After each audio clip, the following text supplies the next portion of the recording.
갑자기 불어닥친 자연 재난 앞에서 장마의 수해로 가족을 잃고 전 재산을 잃고 삶의 일상의 평범한 리듬들을 잃어버린 채로 낙심 중에 있는 우리 국민 모두를 예수님의 이름으로 위로합니다. 그리고 이 방송을 들으시는 여러분 모두에게도 하나님의 평안이 함께 하시기를 예수님 이름으로 축복합니다. 저는 오늘 나를 도와줄 사람이 없어요, 이런 제목으로 오늘 요한복음 5장 2절에서 8절까지 말씀을 중심으로 은혜를 나누고자 합니다. 우선 이 말씀을 시작하기 전에 우리가 성경을 보는 관점을 좀 바로 해야 할 필요가 있습니다. 성경을 어떤 관점으로 볼 것이냐, 성경은 무엇을 위해서 기록된 책인가 하는 말입니다. 우선 요한복음 20장 31절을 보면 이렇게 기록되어 있습니다. 오직 이것을 기록함은 너희로 예수께서 하나님의 아들 그리스도이심을 믿게 하려 하며 또 너희로 믿고 그 이름을 힘입어 생명을 얻게 하려 함이니라. 여기서 성경에 기록된 목적이 써 있지 않습니까? 뭐라 그래요? 예수께서 하나님의 아들 그리스도이심을 믿게 하려 하며 또 그 예수를 통해서 생명을 얻게 하려고 기록됐다는 말씀인 것입니다. 다시 누가복음 24장 27절을 가서 읽어보니까요, 이에 모세와 모든 선지자의 글로 시작하여 모든 성경에 쓴 바 자기에 관한 것을 자세히 설명하시니 이렇게 기록되어 있습니다. 그러니까 예수님 오시기 전에 모든 기록된 구약 성경은 바로 오실 예수, 우리를 구원하러 오신 메시아 예수 그리스도에 대한 기록이라고 하는 것입니다. 그러면 우리가 성경을 볼 때 어떤 사건이든지 그 본문이 어디든지 예수님으로 거기 그곳을 봐야 됩니다. 그 눈을 우리가 가져야 된다. 그 눈이 필요하다 이 말인 것입니다. 자, 그런 관점으로 오늘 요한복음 5장을 한번 살펴보면서 은혜를 찾아가 보도록 합시다. 우선 예루살렘의 양문 곁에는 베데스다라고 하는 연못이 있었다는 기록이 있죠. 이 베데스다는 집이라는 의미의 베이트와 자비, 성실, 사랑, 긍휼이라고 하는 뜻을 가진 헤세드의 합성어입니다. 근데 이 베데스다는 하나님의 속성을 그대로 드러내는 단어예요. 그런데 거기에 세 종류의 환자들이 모여 있었다고 말씀합니다. 3절에 보니까요, 맹인, 다리 저는 사람, 혈기 마른 사람들이 누워 있었다 이렇게 기록되고 있죠. 이 사람들은 어떤 사람들이에요? 누군가의 도움이 없이는 움직일 수 없는 사람들, 누가 도와주지 않으면 생활이 안 되는 사람들이 여기 이렇게 모여 있었다, 그런 얘기가 되는 것입니다. 자, 그런 중에 우리의 시선은 38년 된 병자에게로 옮겨갑니다. 38년, 이것이 오늘 우리에게 주시는 이 본문을 통해서 말씀하시고자 하시는 표적의 내용이에요. 우리는 지금 시리즈로 요한복음의 7개의 표적 중에서 순서는 좀 다르지만은, 첫째 물을 포도주로 만드신 사건, 둘째로 죽은 나사로를 살리신 사건, 5,000명을 먹이신 사건, 그리고 오늘 38년 된 병자를 고치는 사건으로 네 번째 표적을 지금 다루고 있습니다. 오늘 다루는 이 표적을 통해서 우리에게 주시는 말씀이 무엇일까 궁금하시죠? 바로 38년의 그 비밀의 키가 있습니다. 베데스다 연못가의 병자의 38년, 이 똑같은 38년이 신명기 2장의 광야 생활, 이스라엘 백성들의 광야 생활 38년이 기록되어 있습니다. 자, 이스라엘 민족은 애굽에서 430년 만에 출애굽을 하지요. 그리고 하나님께서 그들을 큰 권능의 손으로 이끌어서 홍해를 건너게 하시죠. 이제 이들이 출발지인 람셋에서 시내산에 도착하기까지 45일이 걸렸다고 그랬죠. 지난번에 말씀드렸죠. 그리고 45일 날 도착해서 그날과 또 다음 날을 성결케 한 다음에 다음 셋째 날에 하나님께서 시내산에 강림을 하신다. 이래가지고 우리는 77절을 배웠습니다. 자, 이제 이 신의 광야에서 여기서 이 사람들이 1년 정도를 머물게 되죠. 그리고 이제 출발합니다. 이제 신의 산에서 가데스 바네아까지요, 약 10하루 길이라 그래요. 11일 지나서 가데스 바네아에 도착을 합니다. 근데 가데스 바네아에서 이제 이스라엘 백성들이 가나안 땅에 가까웠습니다. 그러니 미리 가서 먼저 정탐을 하고 와야 되지 않겠냐, 이렇게 얘기를 해서 하나님이 그렇게 허용하신 거죠. 사실은 그럴 필요가 없는 거였죠. 그래서 12명을 각 지파에서 한 명씩 뽑아서 40일을 정탐을 하고 돌아오게 합니다. 돌아와서 보고가 10사람과 2사람으로 갈라지게 되죠. 그 10사람은 못한다는 거였습니다. 왜 못하느냐? 자기들이 볼 때는 그들에 비해서 너무 미약하다는 것입니다. 그들은요, 강대한 민족이라는 것입니다. 그들은 훈련된 군사를 갖추고 있다는 것입니다. 또 무기가 있다는 것입니다. 그래서 거기 들어가는 것은 무리다, 이렇게 얘기를 합니다. 굉장히 큰 문제가 있죠. 이 생각에 이게 오늘 말씀을 통해서 바꿔야 됩니다. 자, 세 번역으로 신명기 1장 27절 28절을 제가 읽어드릴게요. 세 번역입니다. 이렇게 시작합니다. 당신들은 장막 안에서 원망하면서 말하였었습니다. 주님께서 우리를 미워하신다. 아모리 사람의 손에 우리를 내줘서 전멸시키려고 우리를 이집트 땅에서 여기까지 이끌어내셨다. 28절, 우리가 왜 그곳으로 가야 된단 말입니까? 무모한 일입니다. 그 땅을 탐지하고 돌아온 우리 형제들은 그곳 사람들이 우리보다 힘이 훨씬 더 세고 키가 크며 성읍은 하늘에 닿을 듯이 높은 성벽으로 둘러싸여 있다. 거기에는 아낙 자손들까지 산다고 하지 않았습니까? 이렇게 얘기한다. 못하겠다는 거죠. 못한다는 거죠. 그들의 결론은 우리의 힘과 능력으로는 도저히 할 수 없는 상대라는 것입니다. 싸울 보지도 못하고 전멸할 것이라는 것입니다. 더 나아가서 피의식이죠. 하나님이 우리를 죽이시려고 거기 들여보낸다는 것입니다. 그러면서 무모한 일이라는 것입니다. 근데 그럴까요? 아닙니다. 하나님은 이스라엘 자손들에게 그들 자신들이 자신들의 힘이나 방법이나 군사력을 통해서 싸워서 들어가라, 이런 게 아니었어요. 하나님이 그 땅을 주시겠다는 겁니다. 전쟁은 하나님이 하실 것이니까 너희는 믿고 순종하기만 하라는 것입니다.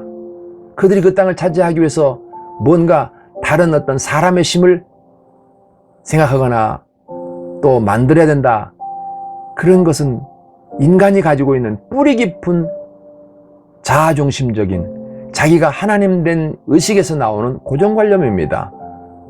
이 고착화된 이 생각이 우리 안에 가장 무서운 원수입니다. 자, 이럴 때 하나님께서 어떻게 처리하셨습니까? 여러분 아시죠? 무서운 결과가 나왔습니다.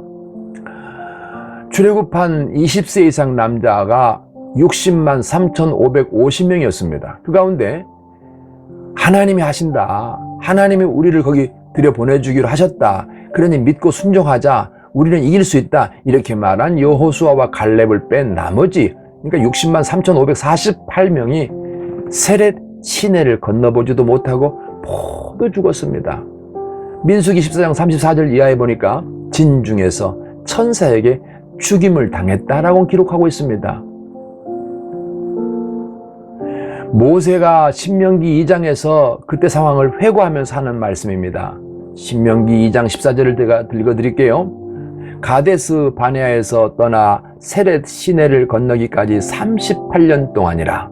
이때에는 그 시대의 모든 군인들이 여호와께서 그들에게 맹세하신 대로 진영 중에서 다 멸망하였나니라고 모세가 회고하는 장면이 나옵니다.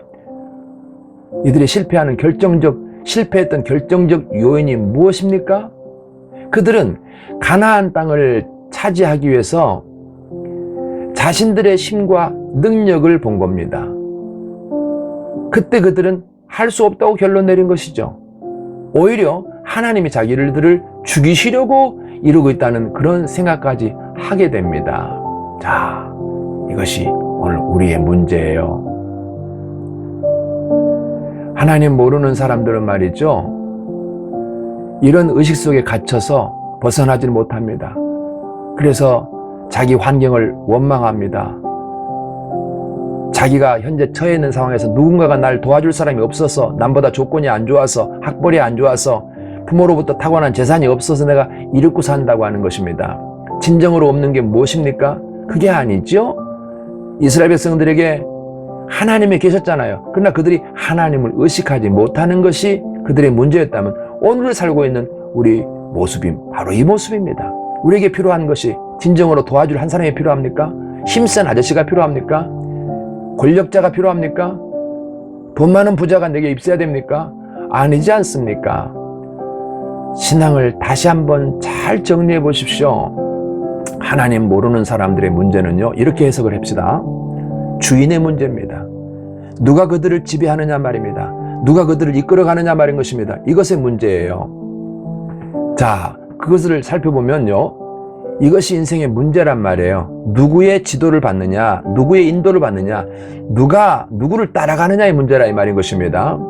그리고 이 앞전에 설교에서 영혼의 질문 2가지를 통해서 우리 배우셨죠. 사람은 누구로 사는가가 문제라 그랬죠. 주인의 문제라 그랬죠. 자, 그러면요, 하나님 모르는 사람들은 왜 이렇게 고착화된 자기 생각을 가지고 있는가 그러면은 바로 이런 것 때문입니다. 우선 요한복음 8장 44절에 보니까 태어날 때부터 하나님이 아닌 너희는 너희 아비 마귀로부터 태어났다고 그렇게 규정 짓습니다. 이게 하나님 모르는 사람들의 실상이에요. 그 다음 2번째로 에베소 2장 2절에 가니까 육체로 숨쉬고 살아가는 전 과정이 어떻게 한다 그래요? 에베소 2장 2절에 그때 너희는 이 세상 풍속을 쫓고 공중의 권세 잡은 자를 따라다녔으니 곧 지금 불순종의 아들들 가운데 역사하는 영이라. 그러니까 하나님 모르고 살아가는 동안에는 하나님이 아니라 원수 마귀의 지배하에 원수 마귀가 끌고 가는 대로 따라가고 있다는 것입니다. 그러면 마지막에 어떻게 되겠습니까? 마태복음 25장 41절에 있습니다. 또 왼편에 있는 자들에게 이르시되 저주를 받은 자들아, 나를 떠나 마귀와 그 사자들을 위하여 예비된 영원한 불에 들어가라. 여기가 어디예요? 그들의 주인이 간 곳, 그 지옥이죠. 자기 주인 따라서 여기까지 가는 것입니다. 이게 인생의 결론이에요. 끝입니다. 이 사람들이 이 땅에 살면서 어떻게 사는가 한번 보세요. 그 주인된 사악한 귀신을 따라 살아가는 모습들이 역력히 보입니다. 몇 가지만 예를 들어볼게요. 예를 들어서 건축을 한다 할 때 가장 일반적인 행동들이 뭡니까? 바로 텃고사라 그래서 집터 위에 고사를 지내는 것입니다. 이제 집을 짓기 시작하니 일이 잘 순조롭게 되도록 도와달라고 그렇게 비는 것이죠. 주인은 삼색 과일과 술, 포 등의 제물을 진설하고 제사를 지냅니다. 누군가를 지금 의지하죠. 누군가에게 지금 부탁하죠. 누군가를 의식하고 있다는 거 아니겠습니까? 그 다음에 상냥고사라는 거 아시죠? 자, 이제 집이 건축하는 중에 마무리되어 갈 때 주인은 상냥고사를 지냅니다. 상냥고사의 제물은 주인의 경제적인 형편에 따라 좀 차이가 납니다만은 보통 돼지머리, 삼색 과일, 떡, 포, 술, 쌀 등을 차려놓고 이제 제사를 지냅니다. 고사를 지낸단 말이죠. 잘까지 올 수 있도록 지켜줘서 감사하다, 그런 뜻입니다. 그리고 애군이 없도록 도와달라, 그런 뜻이죠. 더 나아가서 새 집에 어떤 집으로 이사 갈 때 어떻게 가요? 날짜 보죠. 방향도 봐야 되죠. 그리고 뭐예요? 손 없는 날 간다고 그러죠. 이거 전부 다 어떤 존재를, 대상을 의식하고 있지 않습니까? 그러니 거기다가 묻고 빌고 그리고 달래고 살고 있지 않습니까? 여러분, 요즘에 뉴스에 역술인 천공 얘기가 계속 나오죠. 무슨 얘기인지 여러분 아시죠? 이 사람이 현직 대통령 관저, 청와대 이전 문제, 여기에 개입됐다는 겁니다. 이 의혹을 야당에서 계속 꺼내죠. 그런데 7월 21일자 뉴스에 이런 게 나왔어요. 지난해 윤석열 대통령 관저 이전 과정에서 개입한 사람은 역술인 천공이 아니고 역술인 백재권씨다. 백재권이라는 사람은 뭐 사이버 외국어 대학 겸임교수라고 이렇게 돼 있네요. 그 사람이 개입됐다. 외모가 비슷해서 천공이라고 알려진 것이지 실제로는 이 사람이 아니라 이 사람이 백재권이다. 이 사람은요 대통령 인수위원회부터 활동을 했다는 것입니다. 그러면 무슨 뜻이 됩니까? 대통령이 이사를 가는 일에 날짜 보고 방향 보고 봤다는 거 아니겠습니까? 이름은 그럴듯하게 무슨 풍수지리로 표현되고 있습니다만은 이 청와대 이전 문제, 대통령 관저가 어디에 있어야 되는지, 거기가 터가 어떤지 이걸 봤다는 것은 역술인이라고 하는 관점으로 봤다는 것은 하나님이 아니라 하나님이 아닌 사악한 사탄의 영으로 그들이 그것을 보고 또 결단하고 이랬다는 이게 현실입니다. 이게 하나님 모르는 사람의 현실이에요. 이걸 하나님 모르는 사람들은 뭐라 그래요? 사주라고도 표현합니다. 그러니까 인생은 결론적으로 누가 나의 주인인가 이 문제 가지고 흥하고 망하고가 결정되는 것입니다. 오늘 요한복음 5장에 나타나 있는 베데스다 연못에 38년 된 병자의 얘기가 구약 이스라엘의 백성 38년이 방황한 얘기와 아주 잘 중요하게 연관되어 있습니다. 38년을 병으로 그들은 묶여 있었습니다. 그때 그 병을 가진 이 환자를 찾아오신 예수님께서 질문을 하나 하시죠. 네가 낫고자 하느냐? 네가 낫고자 하느냐? 이렇게 질문하십니다. 예수님께서 이 사람의 병든 걸 모르셨습니까? 그래서 물어보신 겁니까? 아닙니다. 이 사람의 의식 속에 있는 생각을 꺼내고자 하는 것입니다. 그때 이 사람이 뭐라 그래요? 자기 앞에 있는 예수님을 앞에 두고도 뭐라 그럽니까? 물이 동할 때 나를 연못에 넣어줄 사람이 없어서 내가 이러고 있습니다. 나를 도와줄 사람이 없어서 내가 이렇게 비참한 모습으로 여기 이렇게 있습니다. 그렇게 얘기를 하지요. 우리의 인생은 나를 도와줄 누군가가 없어서가 아닙니다. 나를 도와줄 힘센 자가 없어서가 아닙니다. 그것 없어서가 되는 게 아니라니까. 돈이 많은 사람, 세상 빽이 있는 사람 없어서 내가 이렇게 못 사는 겁니까? 이렇게 지금 불행한 겁니까? 이걸 빨리, 이 피의식을 빨리 벗어나야 돼요. 그때 예수님께서 거두절미하고 한마디 딱 합니다. 뭐라 그래요? 네 자리를 털고 일어나서 갈 길을 가라. 이렇게 말하죠. 갈 길을 가라 그러죠. 왜 그렇게 말해요? 그러니까 이 질문과 예수님의 또 한 번의 말씀을 잘 분석해 보면 이렇습니다. 네가 병 낫기 위해서 해야 될 일은 누군가를 기다리는 게 아니다. 누군가 널 도와주지 못해서 그러고 있는 게 아니다. 그 병은 너로부터 치료될 수 있는 게 아니라 내가 고쳐주었으니 이제 너는 그 자리를 털고 일어나서 네가 갈 길 가라 그러는 것입니다. 자, 연결해 보세요. 연못물이 동할 때 누가 나를 저 못에 데려다 넣어줄 사람이 없어서 내가 이러고 있습니다 라고 생각하는 이 사람의 생각이나 가나안 땅을 차지하기 위해서 우리가 싸워서 이길 만한 힘이 없으므로 저 강대한 안악 자손들을 이길 만한 힘이 없으므로 우리는 못합니다 라고 하는 것이나 맥이 같은 겁니다. 이것이 오늘 우리들의 문제예요. 근데 예수님은 이 병자에게 내가 네 병을 치료하였으니 가라고 하십니다. 가나안 땅도 마찬가지입니다. 내가 너희에게 주었으니 너희들은 환경 보지 말고 순종하고 가라는 것입니다. 이게 영적인 원리가 일치한다는 뜻입니다. 가나안 땅은 하나님의 약속을 신뢰하며 하나님이 지시하시는 명령에 순종하면 얻는 땅입니다. 자신들의 힘으로 얻을 수 있는 땅이 아니란 말입니다. 우리의 구원도 신앙생활도 마찬가지입니다. 내 힘과 노력과 능력으로 어떤 힘센 자가 내게 있어야만 내 인생이 말하자면 성공하는 게 아니란 말입니다. 예수님이 오시고 죽으시고 부활해서 이루어 놓으신 이 언약을 믿음으로 받아들이고 하나님의 말씀에 순종하며 그분께 인생을 맡기고 믿음으로 믿고 따르면 되는 것입니다. 예수가 내 인생의 주인 되면 그 주인을 따르면 되는 것입니다. 이것이 오늘 우리의 삶 속에서 개혁돼야 됩니다.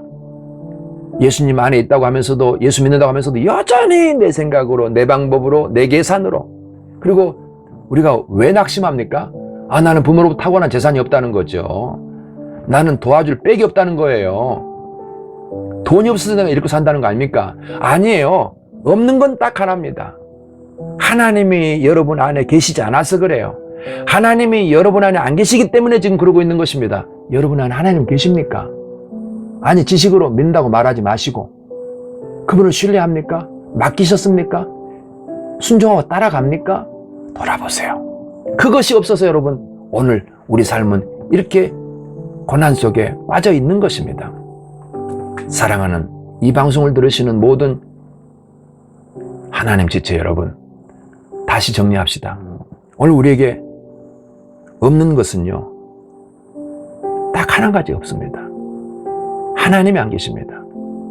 우리 인생에 필요한 건 딱 한 가지입니다. 하나님만 계시면 됩니다. 이제 이 하나님 굳건히 붙드는 방법 3가지. 말씀을 가까이 하십시오. 자주 들으십시오. 그리고 나눔으로 말씀을, 은혜를 표현하십시오. 기도의 자리에 쉬지 마십시오.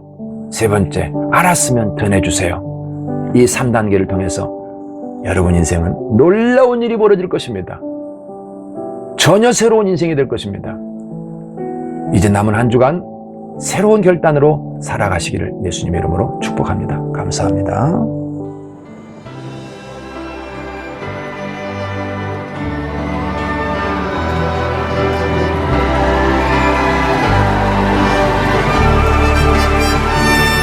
Bless the Lord, oh my soul, oh my soul.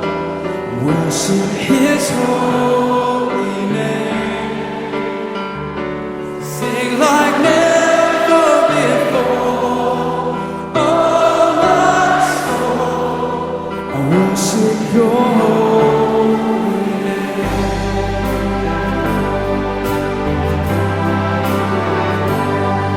The sun comes up, it's a new day dawn. It's time to sing Your song again. Whatever may pass and whatever lies before, let me be sing with the evening come.